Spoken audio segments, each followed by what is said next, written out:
Selamat datang kembali dalam Sore Indo News. Bersama saya Ibnu Sabil yang akan menemani Anda semua dalam beberapa menit ke depan. Sejumlah peristiwa yang terjadi di tahun 2022 masih didominasi oleh kejadian duka cita dibandingkan dengan peristiwa sukacita. Tim suaraindo.com mencoba merangkum beberapa kejadian sepanjang tahun ini. Berikut cuplikannya. Diawali dengan musibah anak Gubernur Jawa Barat Ridwan Kamil. Anak sulung Gubernur Jawa Barat Ridwan Kamil, Emeril Khan Mumtaz atau Eril, hilang di Sungai Aar, Bern, Swiss saat berenang bersama adik dan kawannya pada Kamis 26 Mei 2022. Upaya pencarian pun dilakukan oleh sejumlah pihak termasuk Ridwan Kamil. Ia juga sempat melantunkan azan di Sungai Aar. Jenazah Eril akhirnya ditemukan pada Rabu 8 Juni 2022. Berikutnya, pembunuhan berencana Brigadir J. Brigadir Nofriansyah Yosua Huta Barat atau Brigadir J tewas ditembak di rumah dinas atasannya, ex-Kadif Propam Polri Verdi Sambo di Komplek Polri Duren 3, Jakarta Selatan 8 Juli 2022. Jenazah Brigadir J menjalani proses autopsi hingga 2 kali.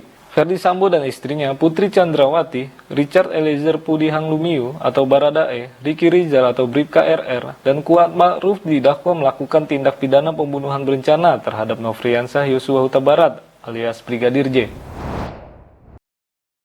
Berikutnya, Ratu Elizabeth II meninggal dunia. Ratu Elizabeth II wafat dalam usia 96 tahun hari Kamis 8 September 2022 waktu setempat di Kastil Balmoral, Skotlandia. Ratu Elizabeth sebelumnya diberitakan jatuh sakit setelah sehari sebelumnya membatalkan janji pertemuan dengan Dewan Penasihat. Anggota keluarga yang belum hadir di Balmoral kemudian terlihat bergegas menuju lokasi. Istana Buckingham mengatakan, pewaris tahta Pangeran Charles sekarang menjadi raja, dan istrinya Camilla sekarang permaisuri. Berikutnya, tragedi Kanjuruhan tewaskan 135 orang. Sebanyak 135 orang tewas dalam tragedi Kanjuruhan. Peristiwa terjadi pada pertandingan sepak bola Liga 1 Arema FC melawan Persebaya di Kanjuruhan, Malang pada 1 Oktober 2022.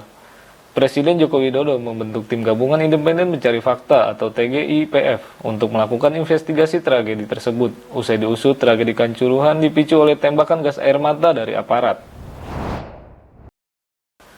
Berikutnya, KTT G20.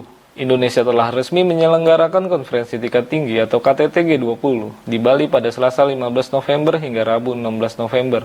Para pemimpin dunia membahas masalah ekonomi di tengah berbagai tantangan termasuk konflik internasional. Total 17 pemimpin negara, termasuk Presiden Indonesia, Joko Widodo hadir dalam KTT G20 ini. Berita berikutnya, gempa Cianjur. Pemicu gempa Cianjur magnitudo 5,6 pada 21 November 2022 lalu adalah patahan atau sesar Cugenang. Ini adalah sesar yang baru teridentifikasi dalam survei yang dilakukan BMKG. Pemerintah Kabupaten Cianjur, Jawa Barat, mencatat jumlah korban meninggal akibat bencana gempa bumi Cianjur 5,6 magnitudo menjadi sebanyak 600 orang. Karena sebagian besar tidak terdata, sedangkan korban meninggal tercatat 335 ditambah 8 orang yang belum ditemukan. Berita selanjutnya, Piala Dunia Qatar. Sebanyak 32 negara jadi peserta ajang bergengsi sepak bola Piala Dunia 2022 yang berlangsung di Qatar.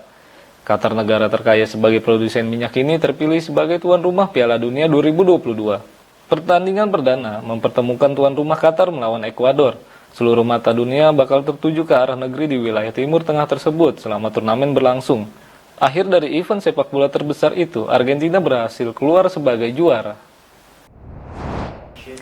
Sekian rangkuman beberapa peristiwa yang terjadi sepanjang tahun 2022. Saya Ibnu Sabil pamit undur diri, sampai jumpa kembali dalam Suara Indo News berikutnya.